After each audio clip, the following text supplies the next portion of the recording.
요즘에 이제 환절기가 이제 곧 찾아오지요. 네. 환절기가 되면 여러 가지 이제 바뀔 게 많은데 특히 이제 옷 걱정이 좀 앞섭니다. 아, 이게 정말 큰일이에요. 예, 새로 옷을 살 때는 기분이 좋은데 다 짐이야, 정말. 다 짐이죠. 또 네. 바꿔넣기도 해야 되고요. 근데 이 옷 가운데 상당수는 이제 면으로 돼 있죠. 네. 예, 면은 사람들에게 이제 좋은 착용감, 따뜻함 그런 것으로 가장 선호되는 이제 섬유입니다. 네. 그래서 오늘은 이 목화와 관련된 경제 그리고 역사 이야기를 해보려고 합니다. 그런데 목화, 뭐 면, 면화 이런 거 다 같은 말이죠? 다 같습니다. 음. 그래서 오늘 이 시간에는 이제 면화라는 단어를 주로 계속 써보려고 합니다. 그래서 면화, 목화, 면화. 예, 면화라는 단어를 계속 쓰려고 하는데 이 면화는 수천 년 인류 역사에서 이제 사람들이 몸에 걸쳤던 전체 옷을 어떤 학자가 계산을 해봤어요. 전체 무게가 얼마나 되나 네. 했더니 전체 옷의 3분의 2 정도가 이 면화에서 나온 섬유다라고 이제 통계를 뽑기도 했었습니다. 네. 그만큼 사람들하고 이제 긴밀한 관계에 있는 것이 면화인데요. 인도에서는 기원전 3,000년 전, 그러니까 지금으로부터 약 5,000년 전이죠. 그다음에 페루에서는 이제 기원전 2,500년 전부터 재배되던 기록이 있을 정도로 사람과 함께한 역사가 길어요. 굉장히 기네요. 그래서 원래 이 면화의 시작은 아프리카 열대 우림 지역이라고 하는데 시간이 지나면서 전 세계로 이제 퍼져나갔고요. 품종이 상당히 많이 다양하게 변화됐습니다. 야, 지금으로부터 거의 5,000년 전부터도 이게 기록이 남아 있다라는 거라면 기록이 없던 그 시절에는 더 내려갈 수도 있겠네요. 그렇습니다. 이제 유물이 남아 있는 거예요. 와, 굉장히 오래전부터 그런 면화를 예, 단순하게 재배했네요? 이제 옷을 만들어 입은 그 흔적만 있는 게 아니고요. 네. 이제 인더스 문명 발상지인 모헨조다르 여기에 보면 이제 5,000년 전에 나온 이제 이 섬유가 있는데 붉은색으로 염색이 돼 있어요. 그 당시에. 염료가 있었다는 얘기잖아요. 그렇습니다. 그러면 중국에서도 지금으로부터 이제 3,200년 전 유물에서 청회색, 푸른색으로 염색된 면직물이 발견될 정도니까 옛날서부터 많이들 입고 있었다는 것이죠.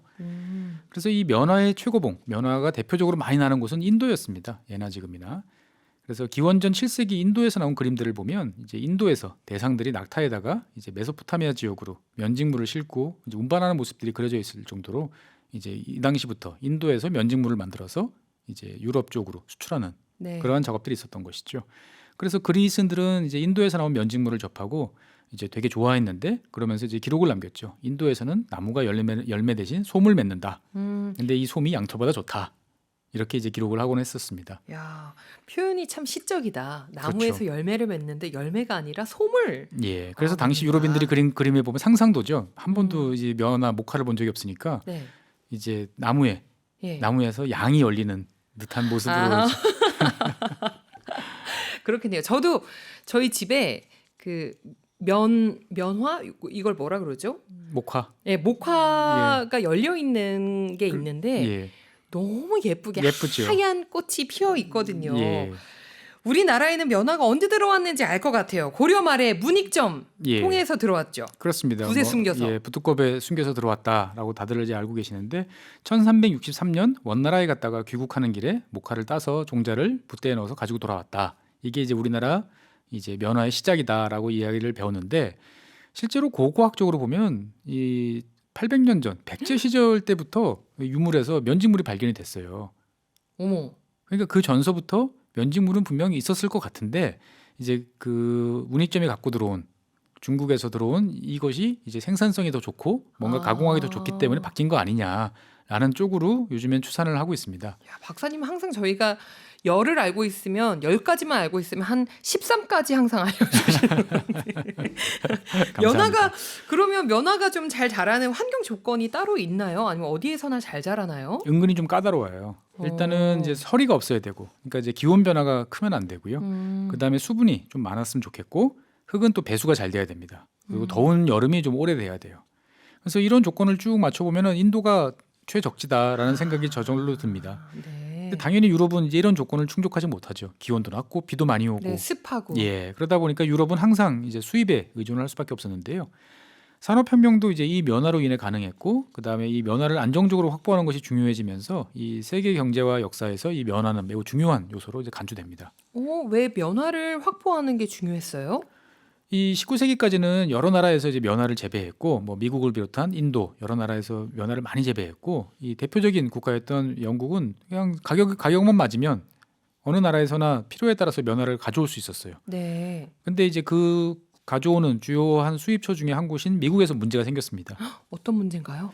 이 19세기 중반이 되니까 미국은 크게 두 가지 사회로 이제 갈라지기 시작을 했죠. 뭐 잘 알려진 것처럼 북부는 이 제조업이 중심된 이제 산업 자본주의 국가로 이제 변신하기 시작을 했고, 남부는 여전히 노예제에 기반한 노예제. 플랜테이션이 중심이 된 사회였죠.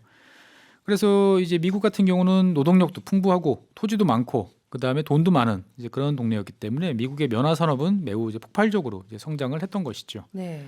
근데 이 남부는 계속 노예제, 북부는 이제 뭐 제조업, 이 차이는 상당히 컸습니다. 서로가 양립하기 힘든 조건을 이제 한 나라가 가지고 있었던 거죠. 그럼 혹시 미국의 남북 전쟁이 예, 여기에서 좀 발단이 된 걸까요? 그렇습니다. 이 사회가 미국이란 사회가 어느 방향으로 가는 게 맞느냐를 둘러싼 갈등 끝에 이제 전쟁이 터진 거죠. 그래서 이 남북 전쟁이 딱 터지고 나니까 이 영국을 비롯한 이제 프랑스나 프로이센, 뭐 러시아, 유럽 많은 국가들은 이 미국 남부에서 이 생산되던 면화를 더 이상 들여올 수가 없게 됐습니다. 그랬구나. 그러니까 전쟁이 나니까 이 북부는 이제 이 더 많은 군사력이 있었기 때문에 해군을 동원해 가지고 남부에 많은 항구들을 이제 꽁꽁 봉쇄를 하기 시작을 했습니다. 그러다 보니까 미국의 면화들은 항구에 쌓여 가지고 썩어 들어가기 시작을 했고 유럽으로 건너갈 수 없었던 거죠. 참 영국 입장에서는 남북 전쟁 때문에 어수선하기도 하고 항구 자체가 많이 봉쇄가 되어 있으니까 원료 자체가 또 부족해진 상황이 됐겠네요. 그렇습니다. 처음으로 겪는 이제 그러한 일이었던 거죠. 아하. 그래서 1780년 이후로 이제 유지되어 오던 이제 면화의 요즘으로 말하면 이제 글로벌 체인이 이제 붕괴되는, 한순간에 붕괴되는 이제 상황이 생겼던 거죠. 처음에는 이제 재고가 꽤 많았다고 그래요, 영국 내에서도. 그래서 뭐 가격이 좀 올라도 괜찮다, 전쟁이 꼭 끝나겠지라고 했는데 전쟁이 이제 1년, 2년 계속 이어지다 보니까 면화 공급이 감소하고 이제 영국 내에서는 이 면화가 들어와야 방적 공장이나 방직 공장들이 이제 공장을 돌릴 수 있는데 돌릴 수가 없는 거죠. 네. 그러다 보니까 공장들은 이제 문을 닫고 실업자가 증가하니까 일부 지역에서는 이제 폭동이 일어나기도 하고, 네. 이 영국이 좀 심하긴 했습니다만 유럽 전체가 이제 이런 상황으로 이제 치닫다 보니까 영국으로서는 더 이상 이제 상황을 지켜볼 수 없고 뭔가 대책을 세우는 그런 상황이 됐습니다. 영국은 어떤 대안을 찾았어요? 영국은 이제 미국 반대편에 있는 인도를 이제 영국이 필요한 면화 생산 기지로 만들기로 이제 결정을 했습니다. 당시에 인도에서도 면화는 생산량은 많았는데 이제 품질이나 이제 생산 방식들에 있어서 좀 달랐죠. 그러다 보니까 아무래도 미국 남부에 대해서 좀 뒤떨어져 있었고, 네. 특히나 이제 그 가공하는 입장에서 봤을 때 보면은 인도의 면화는 좀 덜 깨끗했고 그다음에 이 섬유가 짧아가지고 기계에 넣어서 가공하기가 좀 어려웠다고 그럽니다. 그런 게 또 있구나. 예, 그래서 그런 차이가 있어서 최고로 치던 이 면화가 이제 미국 남부에서 나오던 것이었는데, 상황이 이렇게 되다 보니까 영국 정부가 직접 나서가지고 대규모 투자와 여러 가지 제도 변화를 이제 시행을 했었습니다.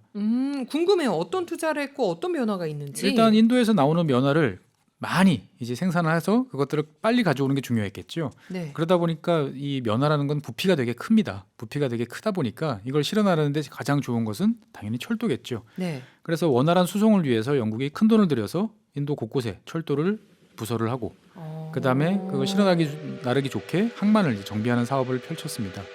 그리고 남북 전쟁으로 인해 가지고 이제 면화가 귀해지자 이 면화 가격이 4배 이상 이제 오르게 되니까 인도 농민들도 다른 농사 짓는 것보다 면화 재배하는 게 돈을 많이 번다. 고수익이니까. 그렇죠.